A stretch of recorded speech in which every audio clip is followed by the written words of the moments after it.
आपण जो विश्वास दाखवलाय माझ्यावरती, माझी उमेदवारी भाऊ कुरुलचा स्वाभिमान आहे.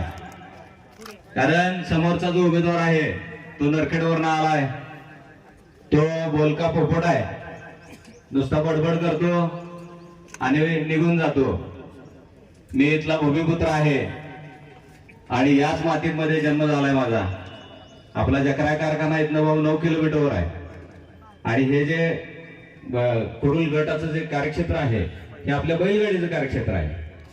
माझे वडील बीबी जाधव साहेब यांनी या कारखान्याची स्थापना केली.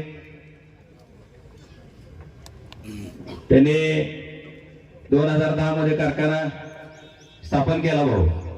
आणि 2024 मध्ये 15 सीझन झाले आपण काम करतोय. आणि हे करत असताना आपण लोकांना रोजगार देण्याचं काम केलं.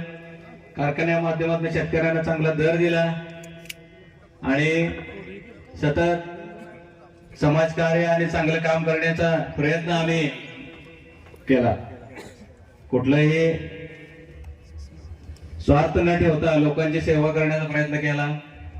इंडस्ट्री उभी करत असताना, शुगर इंडस्ट्री करत असताना फार्मा उद्योग पण उभा केलाय भाऊ आपण. या कुरुल जिल्हा परिषद गट एक मला आदर्श जिल्हा परिषद गट करायचा आहे. इथं भाऊ सगळ्यात महत्वाचा जो प्रॉब्लेम आहे तो रस्त्यांचा आहे.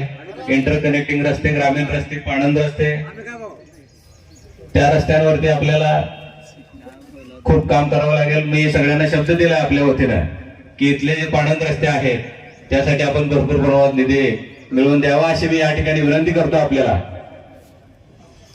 तसेच इथल्या ज्या शाळा आहेत, जिल्हा परिषदच्या दवाखाना आहे आणि महत्वाचं म्हणजे विजेचे प्रॉब्लेम आहेत. आपल्याला इथं कुरुलमध्ये एक 33 केव्हीचं ऍडिशनल सबस्टेशन पण द्यावं लागेल.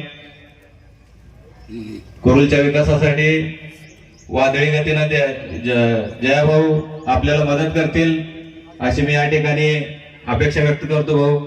आणि मी कुरुल जिल्हा परिषद गटामध्ये उभा आहे. मी इथं बसलेल्या सर्व तमाम जनतेला आणि कार्यकर्त्याला आवाहन करतो की कमळाच्या पुढील बटन या ठिकाणी मी सचिन दरप्पा जाधव, असलमभाई चौधरी आणि बिरदेव मोठे कामठी जिल्हा परिषद गटाचे उमेदवार या ठिकाणी आलेले आहेत.